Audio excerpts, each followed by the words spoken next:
सिद्धेभ्यः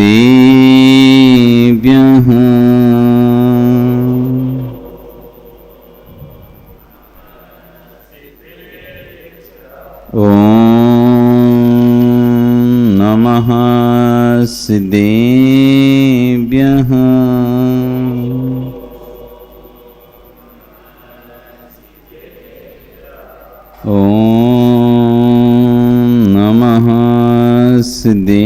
सिद्धेभ्यः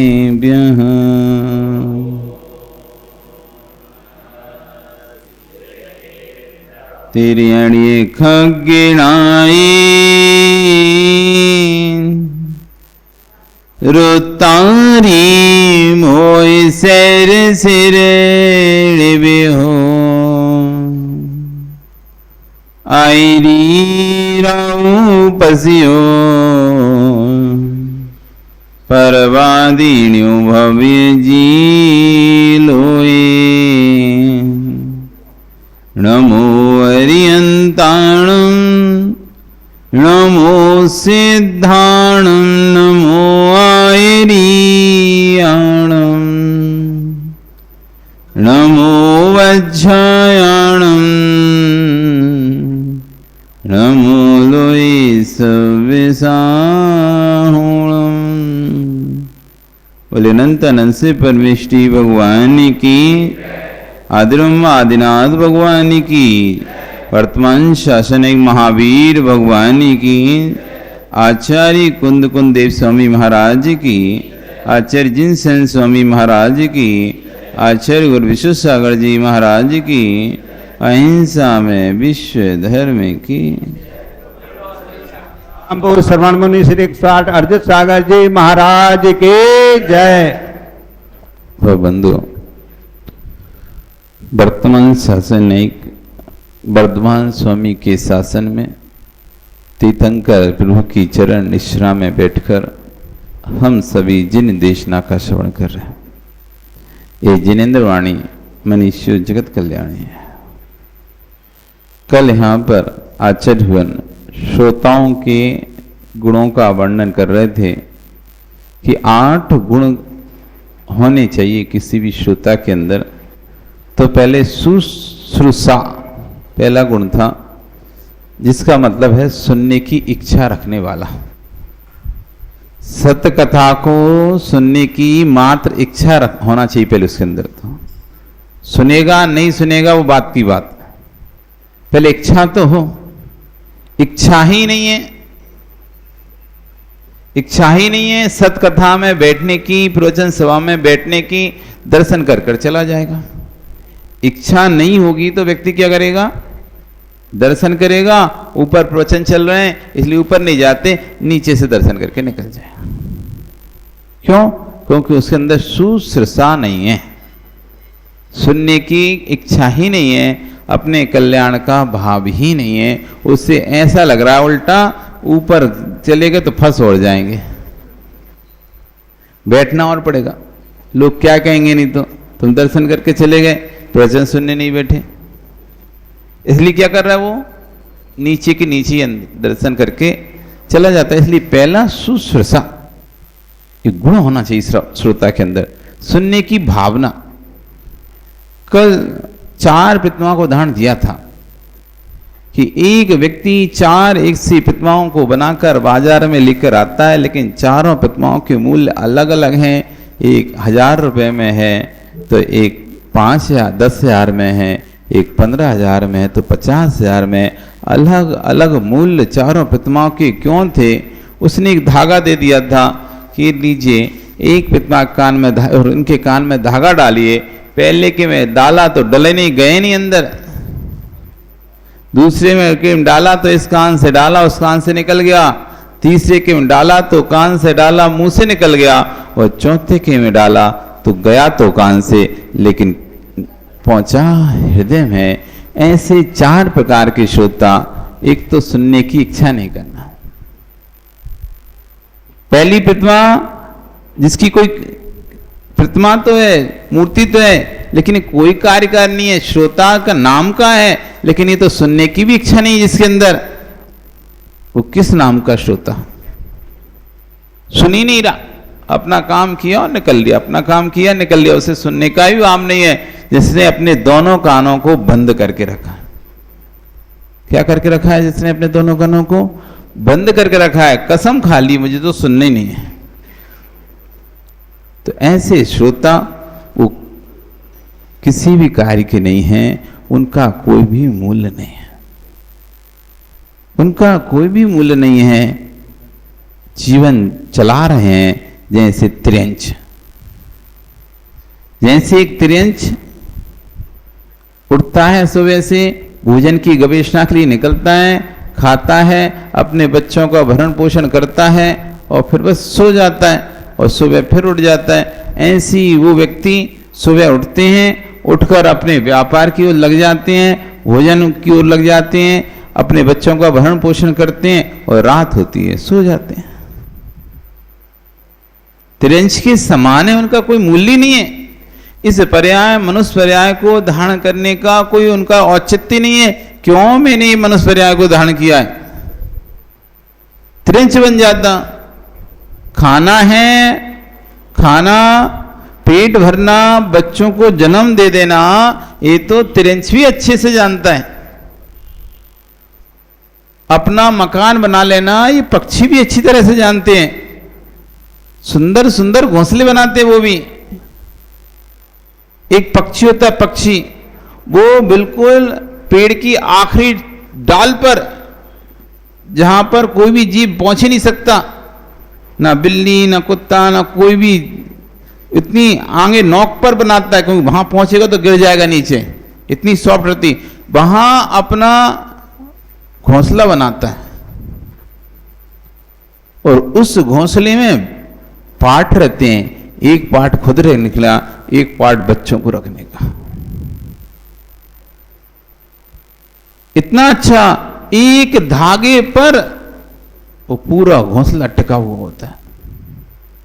engineer भी वैसा, architect भी वैसा ना बना पाए, बड़े से बड़े लोग भी उस कहां से घास, सूखी घास ला ला के ऐसे पोते हैं, उनका घोंसला देख लो आप कल्पना नहीं कर पाओगे। जैसे माताएं दिया सलाई से वो सूटर बना है थी ना, पो के, ऐसे वो पो के एक वीडियो दिखाया था, उसमें पक्षी घोंसला बना रहा है।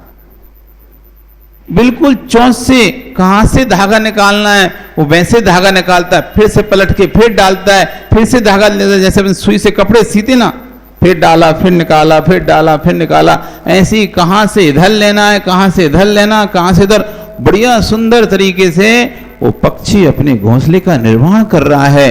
2 मंजिल का उसने अपना घोंसला बनाया है। वो पूरा वजन, ऐसा आर्किटेक्ट है, पूरा वजन उस पूरी डाल के एकदम किनोर पे लाके और एक धागे से पूरे घोंसले का वजन उस पर टांग दिया। उसमें उसके बच्चे भी रह रहे हैं, तब भी वो घोंसला टूट के नहीं गिर रहा है, खुद भी रह रहा है, तब भी वो घोंसला टूट के नहीं गिर रहा है। नहीं तो एक पत्ती ना ठहरे उस पर। हवा आ रही है, आंधी आ रहा है, तूफान आ रही है, पेड़ ऐसे ऐसे हिल रहा है, तब भी उस घोंसले का कुछ भी नहीं हो रहा है। सोचो आप,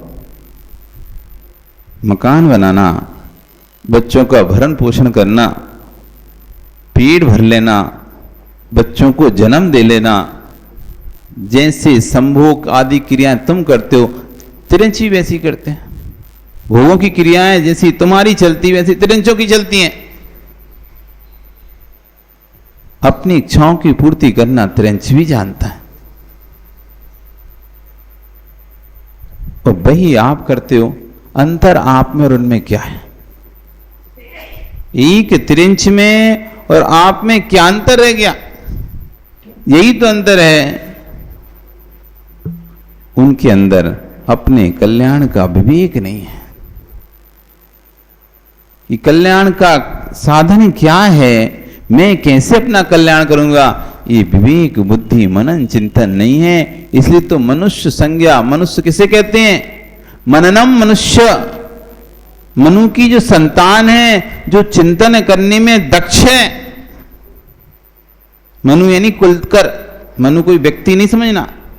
मनु यानी कुलकर, हमारे यहाँ 14 कुलकर हुए ना, उन्होंने ही ये हमको पूरा बताया कर भूमि का कि कैसे कैसे जीवन यापन करना है, कैसे कैसे क्या करना है। इसलिए हम मनु की संतान, मनु ने हमें बताया, कुलकरों ने हमें बताया कि कैसे आपको अपना जीवन यापन करना पड़ेगा, कैसे पेट का भरण पोषण करना पड़ेगा, कैसे संतान को आपको उनकी रक्षा सुरक्षा और उनका लालन पालन करना पड़ेगा।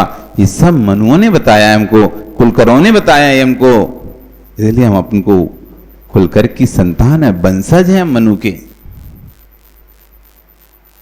हम मनु के वंशज हैं, कुलकरों के वंशज हैं। इसलिए हम मनुष्य हैं, मनु की संतान होने से हम मनुष्य हैं। मनन हमारा काम है, चिंतन हमारा काम है। हे उपादे उपेक्षा, ये हमारा ज्ञान है कि कौन सी वस्तु को ग्रहण करना, कौन सी वस्तु को छोड़ना और कौन सी वस्तु से मध्यस्थ हो जाना। यही उपादे उपेक्षा का ज्ञान हमको है, इसलिए हम मनुष्य। तिरंचों को नहीं है। वो डंडा बार बार मार रहा है सब्जी वाला, तब भी वही खाने के लिए जा रहा है। डंडा खा रहा है तब भी वही जा रहा है वो बैल, डंडा खा रहा है तब भी गाय वही जा रही वहां पे। भगाने पर भी, बार बार भगाने पर भी उसे नहीं समझ में आ रहा कि देखो मैं जाऊंगी फिर डंडा मारेगा, मैं जाऊंगी फिर डंडा, तब भी मौका पहुंचते फिर पहुंचता है, फिर खाता है, फिर डंडा खाता है, एक नहीं 10-10 खाता है, फिर से फिर पहुंच जाता है। उससे अपना विवेक थोड़ी ना है कि मैं नहीं जाता भाई यहां पे, ये डंडा मार रहा है, ये डंडा मार रहा है, मैं जाता हूं। चलो इसने अभी एक रोटी खिला दी, वो कह रहा है जाने का, तो चलो मैं जाता हूं। वहीं खड़ा रहता है, तो फिर दूसरी बार डंडा खाता है। पहले रोटी खिलाने के लिए आदमी बुलाता है, रोटी खिलाता है, एक रोटी खिलाता है, फिर उसके बाद धक्का दे भगाता है, वो भागे नहीं, तो फिर वही व्यक्ति जो रोटी खिला रहा होता है वही उठा के डंडा मारने लगता है।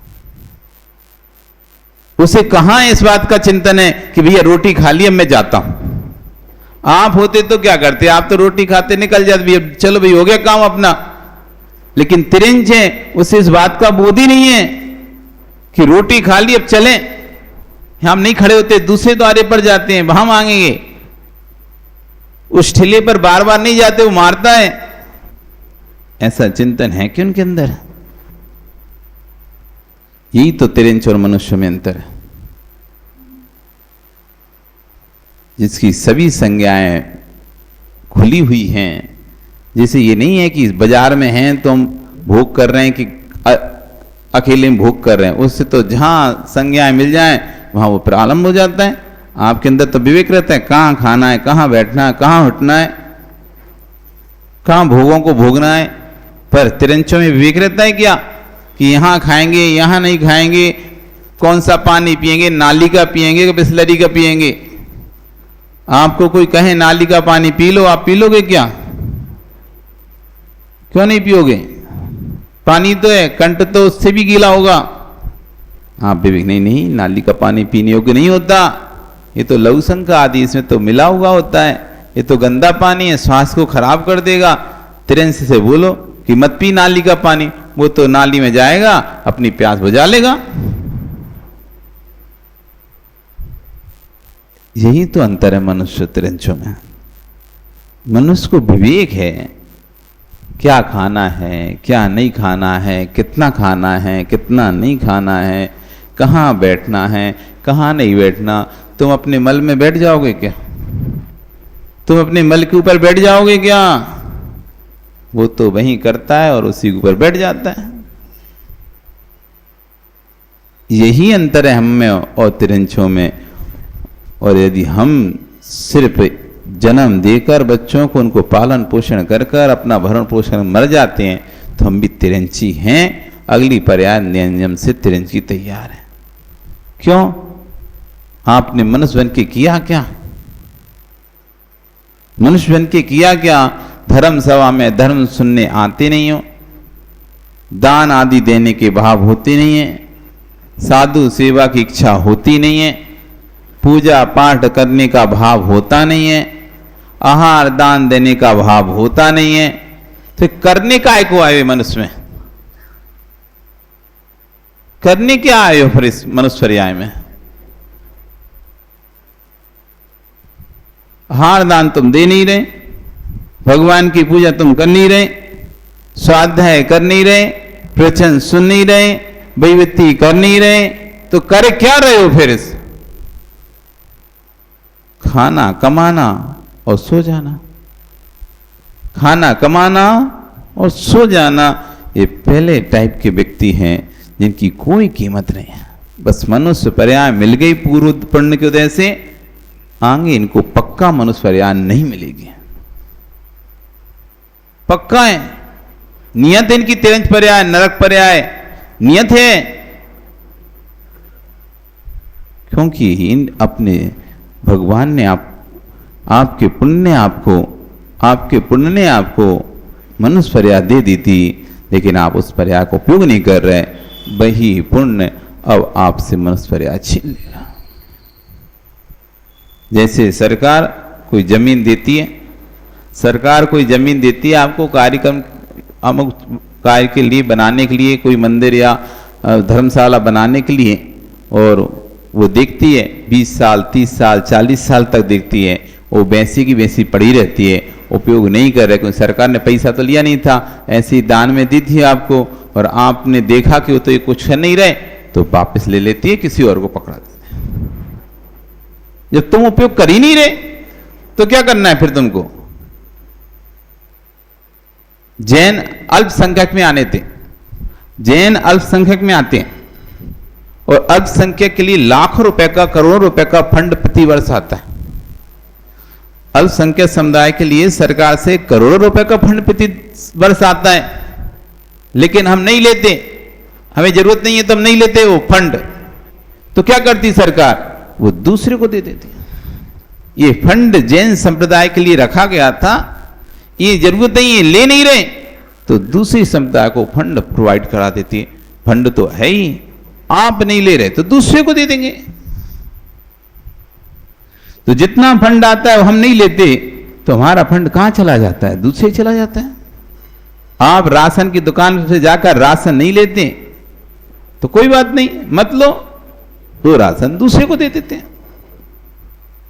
आप नहीं लेते, धीरे धीरे करके उतना, फिर जब रोज देखते हैं हर बार कि राशन तो ज्यादा आता है लेकिन लोग कम आते हैं लेने के लिए राशन, तो धीरे धीरे गवर्नमेंट अब राशन ही कम भेजना शुरू कर देती है। क्योंकि इतना जब हो ही नहीं रहा, लेने वालों के नाम तो बहुत थे लेकिन आते नहीं है, तो क्या करती वो? राशन की मात्रा कम भी देने लगती है, क्यों? आता नहीं है तो खत्म, हटाओ।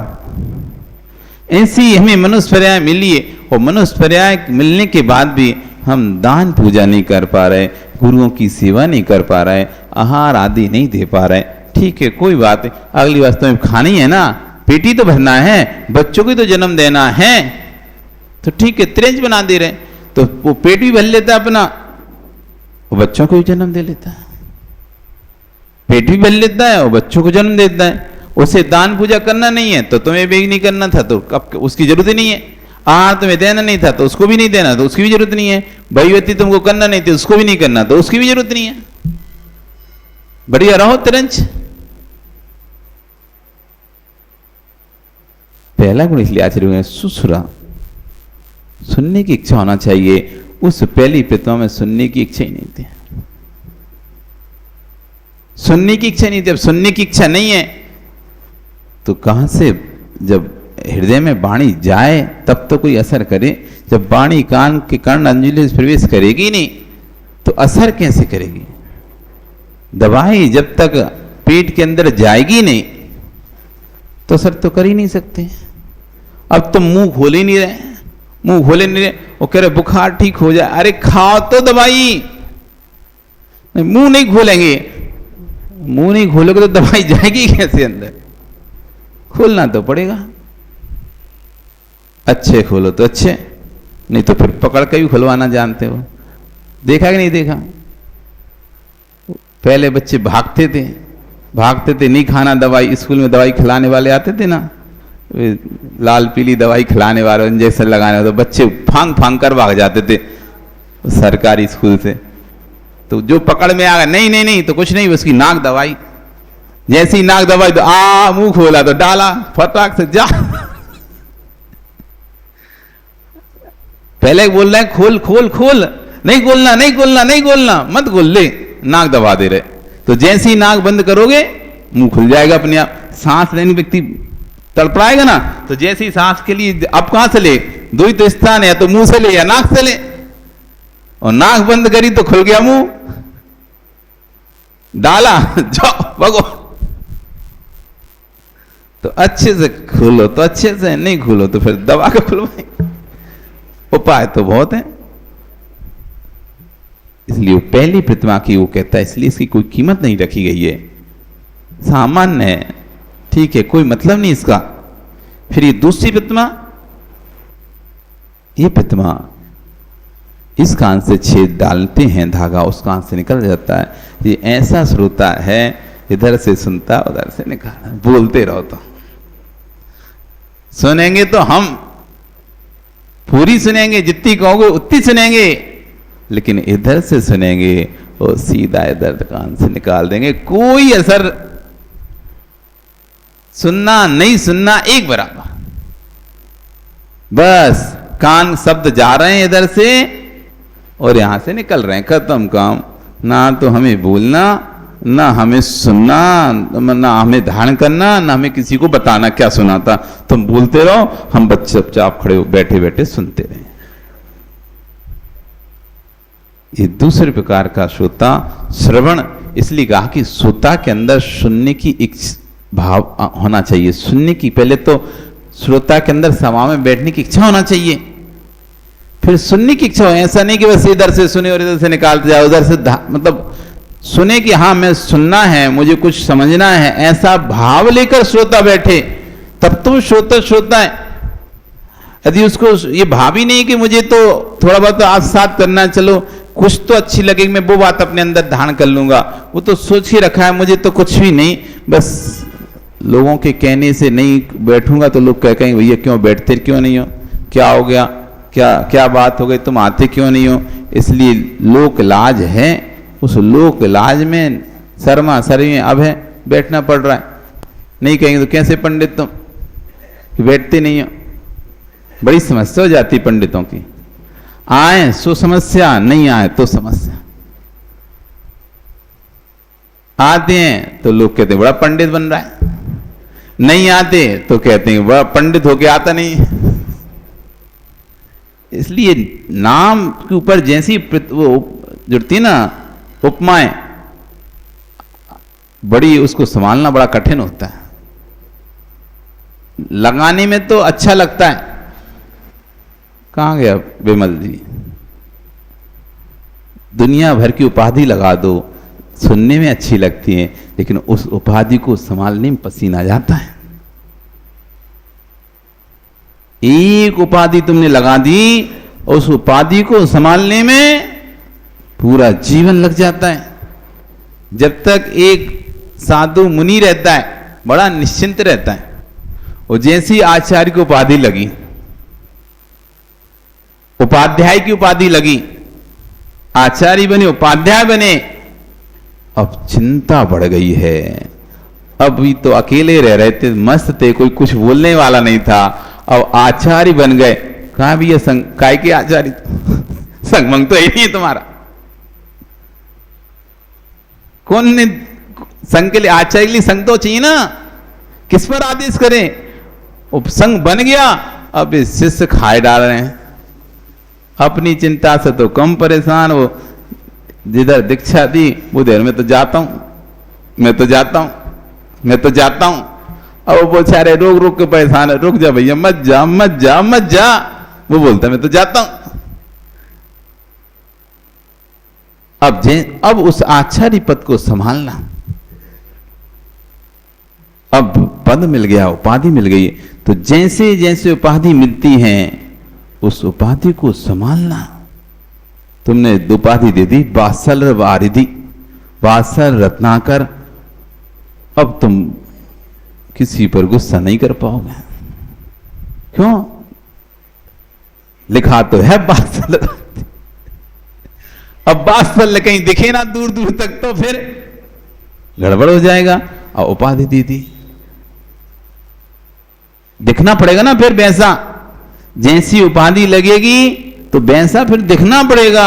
अब तुमने पंडित को उपाधि लगाई तो अब तुम्हें विद्वान दिखना पड़ेगा, या तो लगवाते नहीं, क्योंकि लोग बोल रहे थे तो अच्छा लग रहा था, अब लग गई है तो अब वैसा रहना पड़ेगा। अब लग गई उपाधि और हमने उसको स्वीकार कर लिया, उसका आनंद भोग रहे हैं। उपाधि का भी आनंद होता है, आनंद आता है। तो अब उपाधि लग गई है, अब दूसरा तो बढ़िया चाट के ठेले पे खड़े होकर आइसक्रीम खा रहा है, पर अब हम खा नहीं पा रहे हैं। क्यों? वो तो कुछ नहीं है तो लेकिन अब हमारे नाम पे तो लग गई उपाधि पंडित की। अब हम चाट के ठेले पे खड़े होकर, आइसक्रीम के ठेले पे खड़े होकर चुस्की नहीं चूस पाएंगे,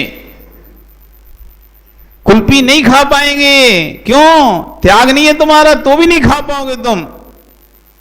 क्यों? उपाधि लग चुकी है विद्वान की। अब कोई तुम्हें देगा, अरे वो देखो पंडित चुस्की चूस रहा है।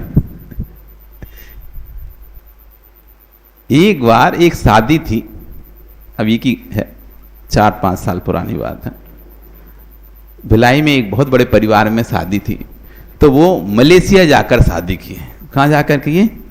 मलेशिया। अब वहां गए, सारे बारातियों को ले गए और पंडित जी को भी ले गए, ठीक है। अब वहां पर उन्होंने वो समुद्र का था, वहां पे जो भी था, या होटल थी, पूल था, स्विमिंग पूल, तो वहां पे सभी लोग मालिश करवा रहे हैं।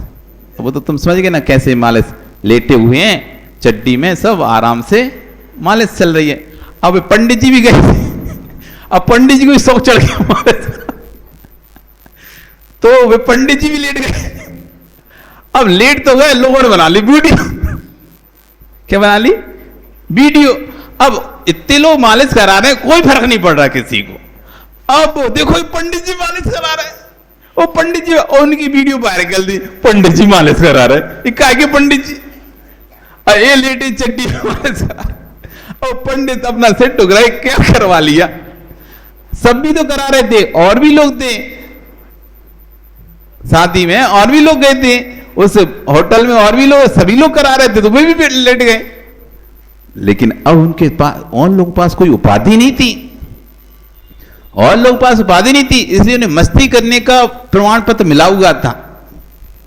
उनके पास उपाधि नहीं थी तो उनको क्या था? मस्ती करने का प्रमाण पत्र था। कैसे भी कपड़े पहने, कैसे भी लेटे रहे हैं, किसी से भी, वहां तो महिलाएं कर रही थी ना, तो किसी से भी अपनी मालिश कराएं, उन्हें तो प्रमाण पत्र है। क्यों? उनके पास उपाधि नहीं थी। और जैसी उपाधि लग गई, उस व्यक्ति के पास सारे ऑप्शन खत्म।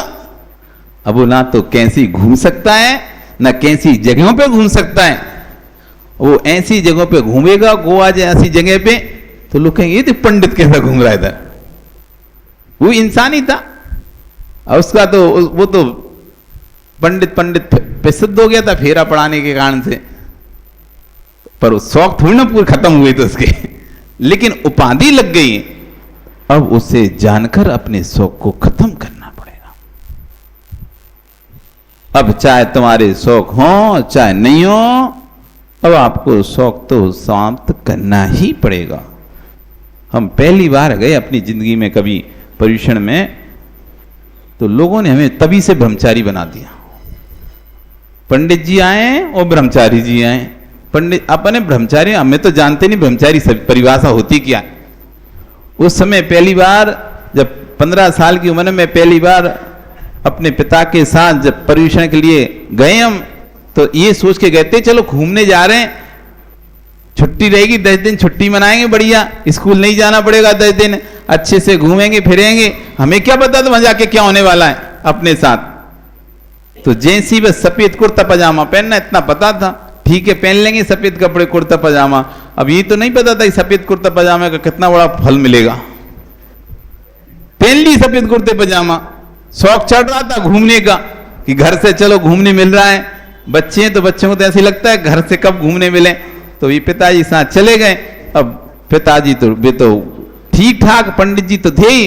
अब जैसे ही हम पहुंचे तो लोग बोले कौन आया है प्रविष्ण में प्रवचन करने के लिए, कि पंडित जी आए और एक भैया जी आए। अब भैया जी फंस गए हम तो। अब भैया जी आए तो भैया जी ना तो आलू खा सकते हैं, ना कुछ खा सकते हैं, ना कहीं घूमने जा सकते। अब भाई बैठे हो कमरा में।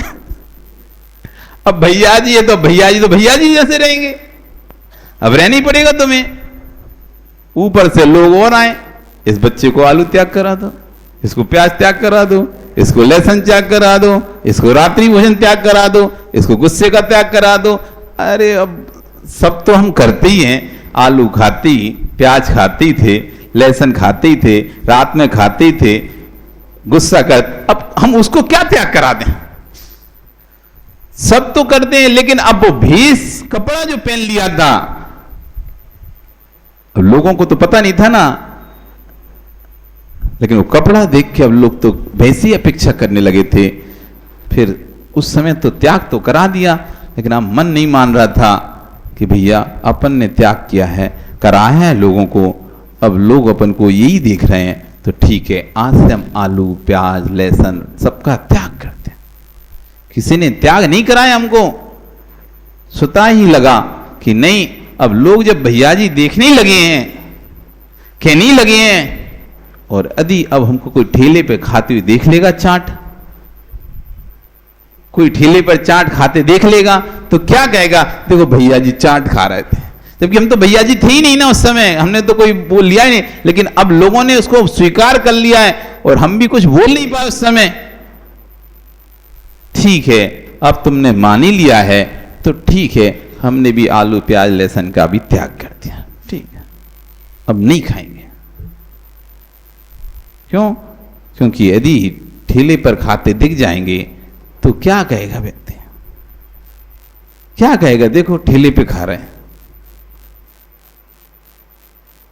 इसलिए उपाधि जब बढ़ जाती हैं तो व्यक्ति को संभल के भी उतना रहना पड़ता है। यदि आप समाज में अच्छे व्यक्ति के नाम से प्रसिद्ध हो गए हो, संजय, तुम समाज में अच्छे व्यक्ति के नाम से प्रसिद्ध हो, तो जो भी साधु यहां पर आएगा वो तुमसे अपेक्षाएं करना शुरू कर देगा। यदि आप समाज में बुरे व्यक्ति के नाम से प्रसिद्ध हो तो वो आपसे बच के रहेगा कि भैया इससे बच के रहना है। यदि आप अच्छे व्यक्ति के नाम से प्रसिद्ध हो तो अपनी छवि मत बिगाड़ो, क्योंकि साधु चला जाएगा, लेकिन आप उसके दिमाग में जैसी अपनी छाप छोड़ के जाओगे, पूरे जीवन वो उस छाप को याद रखेगा कि मैं नलवाड़ी गया, चातुर्मास किया, वो व्यक्ति मेरे पास आता तक नहीं था, जबकि तुम्हारे अंदर कोई ऐसा भाव नहीं था। ठीक है, अब इतने लोग तो हैं, क्या करेंगे अपन जाके, तुम ऐसा सोच रहे थे, लेकिन आपने उसकी अपनी छवि उस साधु के दिमाग में ऐसी सेट कर दी।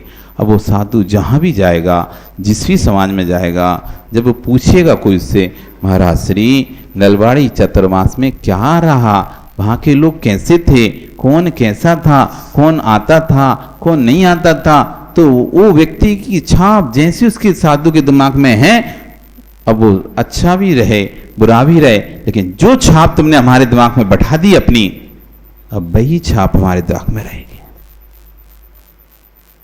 इसलिए अपनी अच्छी छवि बिठाओ, अच्छी छवि बिठाओ, ऐसी छवि बिठाओ कि साधु लगे कि कोई भी असहयोग करने वाला नहीं था। चतुर्मास में सारा व्यक्ति सहयोग करने वाला था, हर व्यक्ति के अंदर भाव था कि चातुर्मास अच्छे से अच्छा हो, इसलिए हर व्यक्ति ने बढ़ चढ़कर उसमें भाग लिया, हिस्सा लिया। क्योंकि अतिथि जो देखकर जाता है, आपके घर में मेहमान आते ना, आप रूखा सूखा कैसा खाते हो उसे पता नहीं रहता, लेकिन मेहमान के किसी को पता नहीं रहता, लेकिन मेहमान के सामने आप अच्छा खाओगे तो मेहमान, अरे यार उनके यहाँ तो बढ़िया भोजन मिलता है। और मेहमान आया, वैसे तुम बढ़िया भोजन करते थे, अच्छे से रहते थे, अच्छे से सब बातें चीतें करते थे, सब कुछ करते थे, और मेहमान आया उसी समय तुम लड़ने लगे। मेहमान तुम ही कहे हाँ नहीं है घी, नहीं है शक्कर, ये हम क्या करें, ये वो, और रूखी रोटी रखने लगे। वैसे तो बढ़िया अच्छी घी की मजेदार रोटी खाते थे, और शांति से बातें करते थे। जब लेकिन अतिथि आया आपके घर में, उसके घर वो आया और आपकी चिक चिक चालू हो गई, झगड़ा चालू हुआ, लड़ाई चालू हो गई, आपस के बेमनस्ता चालू हो गई, तो क्या सोचेगा, अरे यार ये लोग कैसे आपस में लड़ते रहते हैं, ये लोग कैसे आपस में लड़ते रहते हैं। इसलिए कम से कम आचार्य भगवान कहते हैं, वैसे भले सूखी रोटी खाओ, घर में लड़ते रहो कोई बात नहीं, लेकिन जैसे ही घर में कोई मेहमान आए, कपूर जी घर में मेहमान आते से माहौल बदल जाता है नहीं बदल जाता? घर में मेहमान आता है तो माहौल बदल जाता है नहीं बदल जाता? लड़ भी रहे हो तुम तो शांत हो जाते, भैया नहीं अभी लड़ाई छोड़ो, अभी मेहमान घर में हैं। अभी लड़ भी रहे हैं, कोई वो भी चल रही है, अरे आपस में एक दूसरे से मनमुटाव भी है, गुस्सा भी है, पति पत्नी बोल भी नहीं रहे हैं या कोई बोल भी नहीं रहा, लेकिन मेहमान आया तो उतनी देख ली, माँ तुम भी बोल लेते, भैया ये लेके आ जाओ थोड़ा सा। वैसे बोल नहीं रही थी तुम, 2 दिन से बोल नहीं रही थी, लेकिन घर में जैसे कोई मेहमान आया तो विजय तुम्हारी देवी कहती है सामान लेके आ जाओ। नहीं भी बोल रही थी तो बोलती क्यों, मेहमान को हम ये दिखाना नहीं चाहते कि हम दोनों की आपस में लड़ाई है, हम दोनों का आपस में झगड़ा है। क्योंकि ये मेहमान यदि पता कर भांप लेगा कि लोग एक दूसरे से बोल नहीं रहे, ये लोग एक दूसरे का सहयोग नहीं कर रहे, तो वो आगे जाके जहां जहां जिस घर में जाएगा उस घर में जाके कहेगा, अरे उनके घर में तो लड़ाई हो रही थी, हम गए थे, हम रुकने को तो सोचे थे कि 2-3 दिन 4 दिन रुक जाएंगे, लेकिन जब उनके घर की लड़ाई देखी तो भैया कौन फटे में पैर अड़ाए, वो तो जितने दिन मजबूरी थी सो रुक लिए, नहीं तो लग तो ऐसा रहा था जल्दी से निकल लो। ये आपने क्या किया, आपने अपने घर की पुलिस 4 जगह धुलवा ली। अब मेहमान के जाने के बाद आपके अंदर से बन भी जाएगी, मान लो जिन बातों पे मनमुटाव था वो बातें मनमुटाव से खत्म हो भी जाएंगी और आप अब अच्छे भी रहने लगोगे। लेकिन वो तो जो देख के चला गया वो तो अब वही कहेगा कि भैया इस समाज में तो 2 प्रकार के लोग हैं, आपस में मिलके ही नहीं रह पाते। इसलिए अतिथि के सामने मिलके रहो, पता ना कर पाए, वो भेद ना कर पाए कि तुम अलग अलग हो। क्योंकि जो भी टूटे हैं, जब भी शत्रु आक्रमण करता है तो पहले भेद पता करता है, इनके अंदर क्या भेद है। राम ने भी लंका पर आक्रमण किया तो भेद पता करे, कौन कैसा है कौन कैसा नहीं है। रावण ने भी इंद्र को जब जीता था, सहस्र गति को जीता था, तो भेद पता किया था कि कैसे जीतूं मैं इसको। हर राजा दूसरे राजा पर विजय प्राप्त करने से पहले भेद पता करता है, कोई तो होगा जो इसके विरोध में होगा, उसी को पकड़ता हूं, पहले उसी के अंदर और फूट डालता हूं जिससे वो अलग हो जाए। जैसे कि दीवार जब तोड़ते हैं ना कोई चीज, तो देखते हैं संद कहां पे है, पत्थर को चट्टान तोड़ना, संद कहां है, ये दरार चल रही है, बस यहीं पत्थर मारो, यहीं मारो, यहीं मारो, फिर थोड़ा छोड़ा था, अब इसमें सब्बल फंसाओ और ऐसे करके तोड़ दो, तो 2 टुकड़ा हो गया। और जब तक उसमें संद दिखाई नहीं दे रही व्यक्ति को, कहां मारूं कहां मारूं। इसलिए बाहर के व्यक्ति को कभी भी अपनी संद नहीं दिखाना चाहिए कि ये पोल है हमारे अंदर, यहां मारोगे तो हम टूट जाएंगे। उसके सामने ऐसे बनो पता ही नहीं चल पाए कि कुछ है एकदम पानी के जैसे। अलग अलग जग का पानी है, अलग अलग जग का पानी है, अलग अलग गिलास का पानी है, लेकिन जब एक जगह इकट्ठा कर देते हैं पता नहीं चलता ये कौन से गिलास का पानी था, ये कौन से गिलास का पानी था।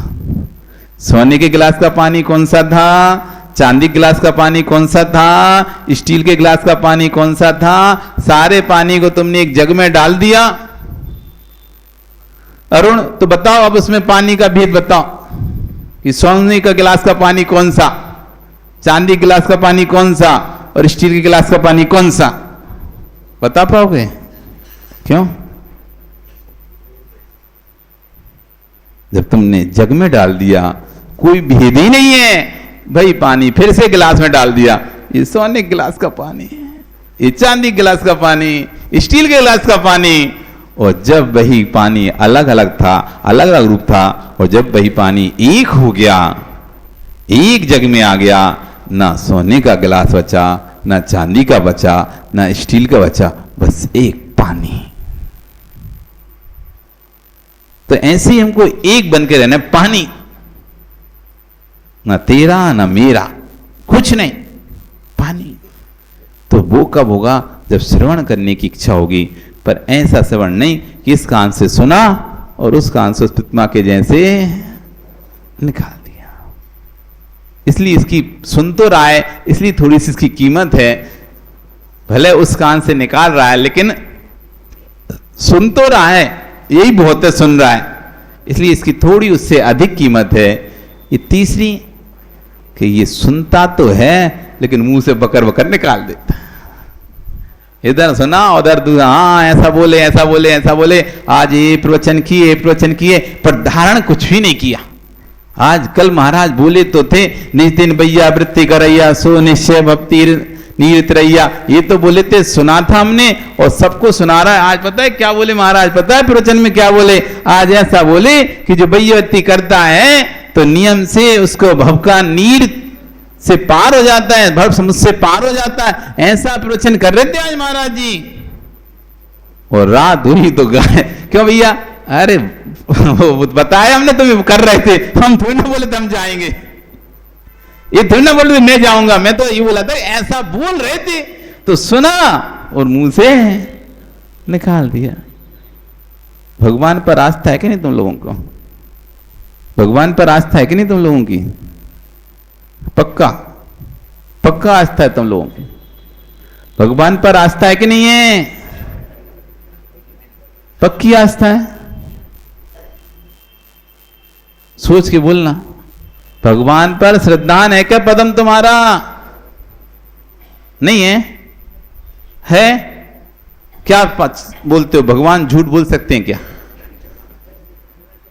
नहीं बोल सकते। क्या श्रद्धान है तुम्हारे साथ? मतलब कितनी आस्था है कि भगवान झूठ बोल सकते हैं? नहीं बोल सकते।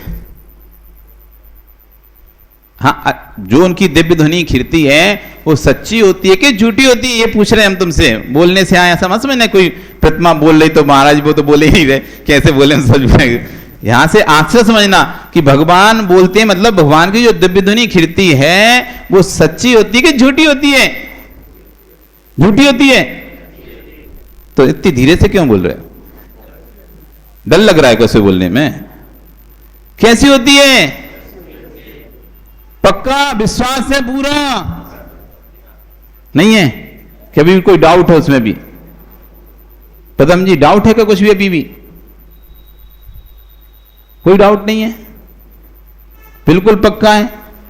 भगवान की जो वाणी है, क्या नाम है दादाजी का? वो पीछे बैठे तुम्हारे। हाँ, क्या नाम है आपका? अच्छा, बहुत धर्म है यहाँ पे तो, धर्म की भरमार है। एक धर्म जी, क्या सेठी है ये भी? ठीक है। तो धर्म जी, भगवान की वाणी सच्ची है कि झूठी? ओ कमल जी बताओ। बिल्कुल सच्ची, पक्की पक्की सच्ची। कोई झूठी हो तो बोल दो, अभी बाद में बोलना नहीं फिर महाराज, क्योंकि फंसने वाले हो तुम। अभी बता दिया हमने, इसलिए पहले झूठी बोल दो तो फायदे में रहोगे। जिसको फंसना ना हो तो झूठी बोल दे, और सच्ची बोली तो पक्के पक्के फंस रहे। तो उत्तम सच्ची है क्या है कि झूठी? पक्का विश्वास है? कौन है ऐसा जो कहता है भगवान की वाणी झूठी है? कोई है आप में मानता हो? कोई भी? कोई नहीं। सबको पक्का विश्वास है भगवान की जो दिव्य रचना खिरी है एकदम सत्य है। पक्का अकाट विश्वास है। कोई 1000 सिर का देव आ जाए और बोले नहीं ये झूठ है, तो मान जाओगे कि नहीं मानोगे? नहीं मानोगे। क्या कहोगे? वो कहेगा सिर काट देंगे तुम्हारा, मानो तुम झूठी है भगवान की वाणी। तो क्या कहोगे? फिर तो ये कह दो हाँ वो ये ठीक है झूठी है, बस सिर मत काटना। कितना विश्वास है तुम्हें? इस बात पर कितना विश्वास है कि भगवान ने जो वाणी कही है वो एकदम सत्य है? माधव, कितना विश्वास है? 100% विश्वास। कौन बोला? कौन माई का लाल बोला? आहा, क्या बात है। दादा, क्या नाम है आपका? है धवल जी, कमल जी, ये भी कमल है। वाह, कितने कमल, कितने धर्म। कमल जी, पक्का विश्वास है, 100% विश्वास है कि भगवान की जो वाणी है वो झूठी नहीं हो सी, क्योंकि भगवान अन्यथावादी नहीं है, वो अन्यथा बात नहीं करते। उनकी वाणी में जो भी खिरता है वो सत्य होता है। विश्वास है क्या आपको इस बात पर? कितना विश्वास है? उनको तो 100% है, पक्का उन्होंने तो बोल दिया। आपको पूरा विश्वास है। सोच लो फिर, क्योंकि अब आगे जो हम बोलने वाले हैं उसमें तुम फंसने वाले, इसलिए पूछ रहे हैं हम तुमसे। क्योंकि बाद में कहना नहीं महाराज जी पूछा तो था ही नहीं आपने हमसे, इसलिए हम सबसे पूछ ले रहे हैं। विजय जी आप मंत्री, इसलिए आपसे पूछ रहे हो। अजीत जी अध्यक्ष है, कार्य अध्यक्ष, उससे ही पूछ ले रहे हैं। नहीं तो कहेगा भैया अध्यक्ष मंत्री से पूछे नहीं, आप बिना पूछे कैसे निर्णय ले लिए महाराज? तो भैया तुम अध्यक्ष मंत्री, उनसे ही पूछ ले रहे हैं। भगवान की वाणी कैसी है? 100% सत्य है महाराज। ओ कपूर जी, आप बुजुर्ग हो, आपसे ही पूछ ले रहे, नहीं तो कहोगे महाराज तो उनसे ही पूछते हैं। कई बुजुर्गों को देखते ही नहीं ध्यान कि बुजुर्गों से ही पूछ लिया करें, कोई सलाह ले लिया करें। तो सलाह आपसे भी ले रहे, मुख्य सलाह का वो बन जाते ना। जैसे जैसे उम्र बढ़ती जाती तो क्या करते हैं, वो संरक्षक बना देते हैं। अध्यक्ष मंत्री से हटाए और क्या बना देते हैं? संरक्षक। तो आप संरक्षक हो समाज के, बुजुर्ग हो तो संरक्षक कहलाए ना। तो आपसे ही पूछ ले रहे भगवान की वाणी सत्य है क्या? सत्य है? बाप रे, सुनिए का उत्तर दिया दादाजी ने। सुनी नहीं है? अच्छा कोई बात नहीं, नहीं सुनी। एक बात पूछे आपसे, बुरा नहीं मानना। आपके दादा के दादा हैं क्या या थे क्या? देखा था क्या आपने? दादा के दादा की बात कर रहे हैं हम। देखा क्या आपने? तो थे क्या? हैं? कपूर जी आपने कहा कि हमने तो भगवान की वाणी सुनी नहीं है, हमें कैसे क्या पता सत्य है कि असत्य है? तो ठीक है, कोई बात नहीं है। तो हम आपसे पूछ रहे हैं, आपने अपने दादा के दादा को देखा क्या?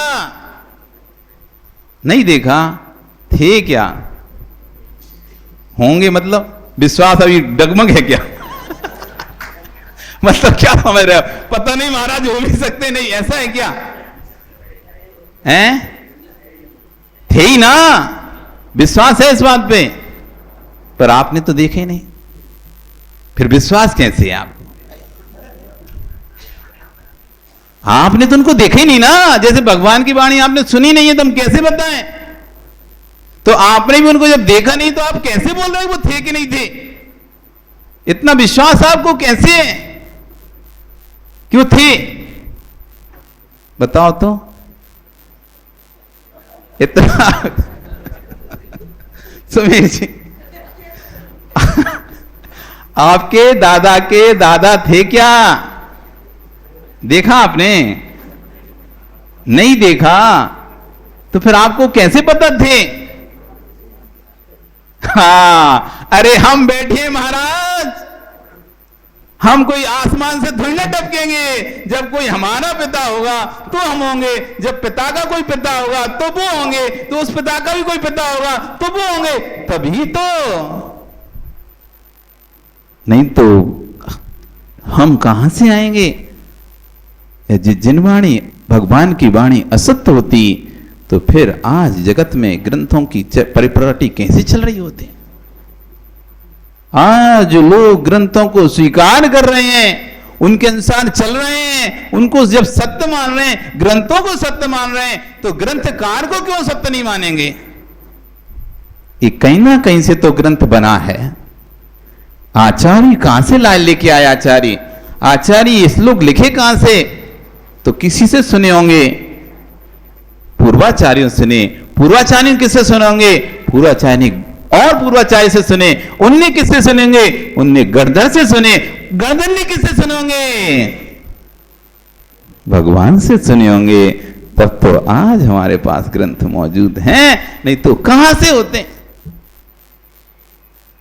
तो कपूर जी, ओ दादाजी, भगवान की वाणी सत्य है।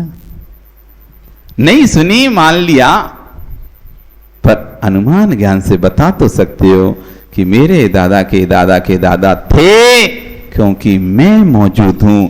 आज जो सत्यवाणी, सत्य ग्रंथ दिखाई दे रहे हैं, इसका मतलब ही है कि भगवान की वाणी सत्य थी। ठीक है, नहीं थी?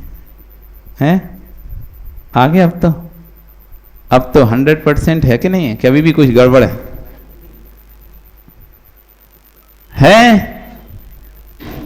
कमल जी, 100% सत्य है। इतनी अंदर से ताकत आनी चाहिए कहने के लिए। पता नहीं, ये तो आदमी क्या कहता है? पता नहीं, हमें क्या पता?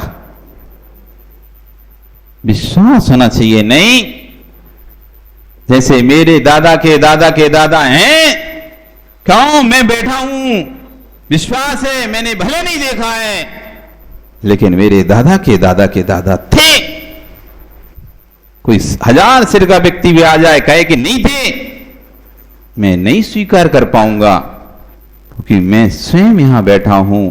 हमारे ग्रंथ यहां विराजमान हैं, जिनवाणी यहां विराजमान है। द्वादशांग के पाठी विराज जब हुए हैं, जब आचार्य उपाध्याय हुए हैं, बड़े बड़े पूर्वाचार्य हुए हैं, उनकी भाषा को हम सत्य मान रहे हैं। तो जब वो सत्य बोल रहे हैं, तो तीर्थंकर असत्य कैसे बोल सकते हैं? जब हम उनकी वाणी को सत्य नहीं बोल रहे, तो तीर्थंकर की वाणी को असत्य कैसे बोल सकते हैं? क्योंकि असत्य जो भाषण होता है, वो राग देश के कारण होता है। असत्य भाषण होता है, राग देश के कारण होता है। और जो भगवान है, वो राग देश से रहित हैं, इसलिए उनकी भाषा में असत्य नहीं, यथार्थता होती है। जो वस्तु जैसी है, उसका वैसा ही कथन करते हैं। अब आपको चाहे अच्छी लगे बुरी लगे, उन्हें कोई फर्क नहीं पड़ता है, क्योंकि वे बीतरागी हैं, क्योंकि वो बीतरागी हैं। तो भगवान ने जो कहा सत्य है ना? सत्य है ना? पक्का? भगवान की वाणी सत्य है। भगवान की वाणियों को आचार्यों ने आत्मसात किया, उसी वाणी को इसमें लिखा है ग्रंथों में। ये ग्रंथ सत्य है ना? अब उसमें लिखा है, क्या लिखा है? निस दिन बैया व्रति करैया। क्या लिखा उसमें? निस दिन बैया व्रति करैया, सो निश्चय भव नीर तिरैया। ये सत्य है असत्य है? ये सत्य है असत्य है? यदि आप इस बात को नहीं मानते, मतलब आप भगवान की वाणी को झूठा मान रहे हो। आप इस बात को नहीं मान रहे, इसका मतलब है कि आप भगवान की वाणी को झूठा मान रहे हो। आप भगवान की वाणी को झूठा मान रहे हो, इसका मतलब है कि आप भगवान को ही झूठा मान रहे हो। इधर भगवान के चरणों में शीश झुका रहे हो, इधर भगवान के चरणों में शीश झुका रहे हो, उधर भगवान की वाणी को झूठा सिद्ध कर रहे हो। तुम सोच रहे हो महाराज को अपनी बेइज्जती कराने का बड़ा शौक चढ़ रहा है। माधव लोग सोच रहे होंगे महाराज को, अरे भैया वहां पर वैसे इतने लोग आते हैं, अगर तुम आके देख लो ना तो तुम कहोगे महाराज इतने तो आते, और कितने चाहिए? पुरुषों से अधिक वहां बच्चों को भीड़ लगती है। और जो आनंद आता है, क्यों भाई एक दिन कल तुम आए पंडित जी अभय जी, क्या आनंद आया। 1 घंटे तक अभय पंडित का गला बंद नहीं रहा। क्यों पंडित जी, रहा क्या? तब भी गला नहीं सूख रहा था। वैसे थोड़ा बोलने पे गला सूख जाता है व्यक्ति का, थोड़ा बोलने पे गला सूख जाता है, ना कोई माइक है ना कुछ है। माइक में तो भैया धुरी से बोलते हैं, तेज आवाज आती है, लेकिन बिना माइक के तो इतनी सारी सभा में ऊपर से बड़े बड़े ऐसे भूम भूम वाले पंखे चल रहे हो तो और उसमें आवाज नहीं आती, तो और तेज बोलना पड़ता है। तब भी कंठ नहीं सूख रहा था। क्यों बे? कंठ नहीं सूख रहा था, उत्साह बढ़ रहा था, और उत्साह बढ़ा। बच्चे और तालियां बजा बजा के हाँ और वंस मोर। इतनी बच्चों की भीड़ थी, उसे देखकर उत्साह अभय का बढ़ता चला जा रहा था। वहां पर लोगों की कमी नहीं तुम सोचो हो सकता है महाराज पास कोई बेइज्जती करने नहीं पहुंच रहा हो, इसलिए महाराज जी बार बार प्रवचन में बोल रहे हैं। अरे ये मत सोच लेना तुम, अरे वहां तो तुम बैठ जाओ नीचे तो लिखने नाम, तो काफी कम पड़ जाएगी तुम्हें। हाँ, यहां पर नीचे बैठ के नाम लिखोगे कितने लोग आ रहे हैं कितने नहीं आ रहे, लिस्ट बनाओगे तो लिस्ट छोटी पड़ जाएगी, इतने नाम आते हैं, इतने लोग आते हैं वहां पर। लेकिन फिर भी क्यों बोल रहे हैं? क्योंकि साधु का उद्देश्य होता है हर व्यक्ति का कल्याण हो। उन्हें मतलब नहीं रहता कि सिर्फ मित्र का ही हो, उन्हें मतलब नहीं रहता शत्रु का हो, उनको तब पाणी मात के प्रति कल्याण की भावना होती है। अब चाहे पदम तुम आओ चाहे नहीं आओ, तब भी वो तुम्हारे कल्याण का सोचेंगे। हाँ, समदृष्टि होती है, समदृष्टि होती है। तुम आते हो तब भी आशीर्वाद, नहीं आते हो तब भी आशीर्वाद। आओगे सो तुम्हारा कल्याण, नहीं आओगे सो तुम्हारा तब भी तुम्हारा कल्याण हो। अपन तो अपन काय कहें कल्याण हो, फिर वो जो होना है वो तो होगा ही उसका, क्योंकि वो तो हम देखें नहीं देखें, हमसे छुप के बैठ जाओ, हमारे पास नहीं आओ मत आओ, लेकिन कर्म तो देख रहा है ना। हमारे पास नहीं आओ सोचोगे तो हमें कुछ पता नहीं चलेगा तुम्हारे मन का, ठीक है। हमें नहीं हो सकता है ना पता चले तुम्हारे मन का, बताओ आप हमको कुछ नहीं बताओ तो हो सकता है हमें पता ना चले, तो हमें नहीं पता चलेगा, लेकिन कर्म को तो पता चल रहा है ना तुम्हारे मन का, कि तुम्हारे मन में क्या चल रहा है, क्यों तुम आहार देने नहीं आ रहे, उसको तो पता चल रहा है ना। कर्म को तो हमें भले नहीं पता चले, हमें भले मत बताओ, हमसे भले कह दो नहीं महाराज जी काम है, वो तो हम ठीक है, हम तो मान ले रहे तुम्हारी बात, भैया तुम्हारे घर में काम है इसलिए नहीं आ रहे, अब तुम्हें क्या पता है, अब बहुत जाते हैं, अब बोई खड़े रहते हैं, बोई रहते हैं, हम तो नहीं जाते, हम तो अब तुम्हारे मन का तुम जानो, लेकिन कर्म को पता चल रहा है तुम विद्वेष की भावना से नहीं जा रहे, कि द्वेष की भावना से नहीं जा रहे, या कोई और कारण से नहीं जा रहे। किस कारण से तुम आहार देने में नहीं पहुंच रहे ये हमें नहीं पता हो सकता, लेकिन कर्म तो इससे अछूता नहीं है, उसको सब पता है कि आप किस भावना से हमारे पास नहीं आ रहे हो। सत्य है ना भगवान की वाणी? पक्का कह रहे हो, इधर से कह रहे सुन रहे हो और इधर से बोल रहे हैं कि महाराज अच्छा बोलते हैं, महाराज अच्छा बोलते हैं, महाराज अच्छा बोलते हैं, इधर से सुनते हैं और इधर से निकाल देते हैं। ये ठीक है, इतना ही बहुत है, चलो कम से इतना ही सुनता है, कम से कम कुछ तो मुंह से बोलता है। ये तीसरे नंबर का श्रोता हो गया। चौथे नंबर का जो श्रोता होता है इधर से सुनता है और अपने सीधे हृदय में लेके जाता है, ये मेरी गलती है, इसको मैं सुधार करूंगा। अभी तक मैं समझ नहीं पा रहा था कि मैं गलती कर रहा हूं, अभी तक मैं समझ नहीं जा रहा था कि मंदिर में बैठकर मुझे बात करने से मुझे अंतराय कर्म का बंद होता है, तीव्र ज्ञानावर्णी कर्म का बंद होता है, तीव्र दक्षिणावर्णी कर्म का बंद होता है। अब महाराज ने बताया कि मंदिर में बैठकर यदि बात करते हैं हम तो तीव्र अंतराय कर्म, तीव्र ज्ञानावर्णी कर्म, तीव्र निगत्ति निकाचित दक्षिणावर्णी कर्म का बंद होता है। निगत्ति निकाचित कर्म का बंद होता है, जिसको फिर मुनि भी क्यों नहीं बन जाओ तो फिर तुम उसको धो नहीं पाओगे, उसका फल भोगना ही पड़ेगा। ऐसे निगत्ति निकाचित कर्म का बंद होता है तीर्थंकर के मुनिराजों के पादुल में बैठकर कसाय करने से। अब हमें ये पता चल गया कि हम मंदिर में बैठेंगे और इधर उधर की बातें करेंगे तो राग देश की बातें होंगी, इसकी उसकी बातें होंगी, इसके उसके प्रति देश भाव आ गई, देश भावना आएगी, ईर्ष्या की भावना आएगी। उससे हमको जो कर्म का बंध होगा वो कर्म का बंध निगत्य निकाचित रूप में परिणत हो जाएगा।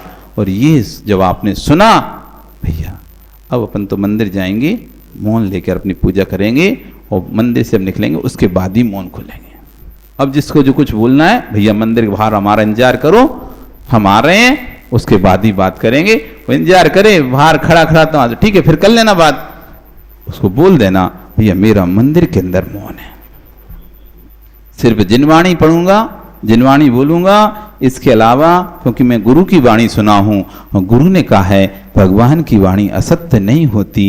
नान्यथा जिनेन्द्र वादिनो, जिनेन्द्र वादी नान्यथा जिनेन्द्र भाषणम, जिनका भाषण अन्यथा नहीं होता है, भगवान की वाणी में घिरा है। तो भैया हम तो भैया मंदिर में बात नहीं करेंगे। क्या पता बात करते करते कसाय बढ़ जाए, बात करते करते बसाए बढ़ जाए, तू मैं हो जाए। वहीं गुरु के पास बैठे हैं, वहीं जिनवाणी के पास बैठे हैं, बोलते बोलते कसाय बढ़ जाए, नहीं बोलें कम से कम कसा तो नहीं बढ़ेगी। और बात करते करते कसाय बढ़ गई, तू मैं हो गई, दो चार तुमने बोल दिया, दो चार सामने वाले ने बोल दिया, और ज़्यादा तो हाथापाई भी हो जाती कभी कभी। तो भैया बोलने नहीं है मंदिर में, क्योंकि हमें कर्म का बंधन नहीं करना है। तो जब तुमने ये सुना और आत्मसात किया, ये आप चौथे नंबर के श्रोता हो गए, आपकी कीमत बढ़ चुकी है। आप सुनते हो, सुनने के बाद हृदय में धारण करते हो। यह आपका चौथा नंबर का श्रोता है, जो कि सर्वश्रेष्ठ श्रोता है, जिसका मूल सबसे अधिक है। आपका समय हो गया, कल फिर आओगे। अभी तो 8 गुण पूरे नहीं हो पा रहे हैं। तो हम सोच रहे थे आज धर्म जी को बोल के चले थे आज आखिरी दिन ले चलना इसको, कल से नहीं ले चलेंगे, लेकिन अभी तो पहले ही गुण से आगे नहीं बढ़े। ठीक है कोई बात नहीं है, अभी हम यहाँ पे चिंता नहीं करो, सुनाते रहेंगे और तुम सुनते रहना। हम सुनाते रहेंगे तुम सुनते रहना। हम तो उस कुंभकार की तरह हैं, तुम्हें खो देंगे तब भी हमारा मन नहीं भरेगा, फिर तुम्हें गलाएंगे तब भी हमारा मन नहीं भरेगा, फिर तुम्हें लौ देंगे अच्छे कूचेंगे तब भी हमारा मन नहीं भरेगा, फिर तुम्हें उठाकर चाक पर चला देंगे हम तब भी हमारा मन नहीं भरेगा, फिर उठाकर तुम्हें धूप पे रख देंगे तब भी हमारा मन नहीं भरेगा, फिर तुम्हारे को उठाकर आग में डाल देंगे तब भी हमारा मन नहीं भरेगा, फिर भी उठाकर बजा के देखेंगे, खोट निकल गया तो फिर फेंक देंगे मट्टी में, वापस मिला देंगे, फिर से करेंगे प्रक्रिया। और यदि खोट नहीं निकला तो फिर बाजार में लेके जाएंगे, फिर तुमको लोगों के सिर पर रखवाएंगे। अपन तो भैया ऐसे कुंभकार है। तुम सोचो महाराज इतना तो कूट रहे, और क्या करोगे, और कितना करोगे भैया। एक मिट्टी कहती है गला दिया बहुत है, अब फिर पैर से पूछ रहा है, अब बहुत है, अब भी नहीं मन रहा, चाक पे चला रहा है, अब तो रुक जा, अब भी नहीं मन रहा, धूप में पटक दिया, अब तो रुक जा, अब भी मन नहीं हो रहा, और आग में पटक दिया, अब तो रुक जा, अब भी ठोक ठोक के देख रहा है, इतना परीक्षा लेने के बाद भी, फिर भी कोई कंकड़ निकल गया तो वापिस फोड़ के बेपार फिर मट्टी में गला दिया दोबारा। नहीं निकला कंकड़, अब लेके गए हैं बाजार में बेचने के लिए। अब जब वो बाजार में बिकेगा तो वो मटका लोगों के सिर पर रखकर मंगल कलश बन जाएगा। इसलिए ठुकने के 5 महीना तैयार रहो, तो मंगल कलश बनना है। तो क्या बनना है? मंगल कलश बनना है। और जब तक मंगल कलश बन नहीं जाए, वो कुमार शांति रखता नहीं है, मिटाता है फिर बनाता है, मिटाता है फिर बनाता है। बन बेटा, इसलिए एक बार बन जाओ, शांति से अच्छी बात है, नहीं तो बार बार कंकड़ निकलेगा तो हम बार बार फोड़ फोड़ के फिर गलाएंगे। इसलिए समझ जाओ तो समझ जाओ। आपका कल फिर आओगे, पर्याय रही तो पुनः फिर चर्चा करेंगे। बोली भगवान महावीर स्वामी की जय। वाणी।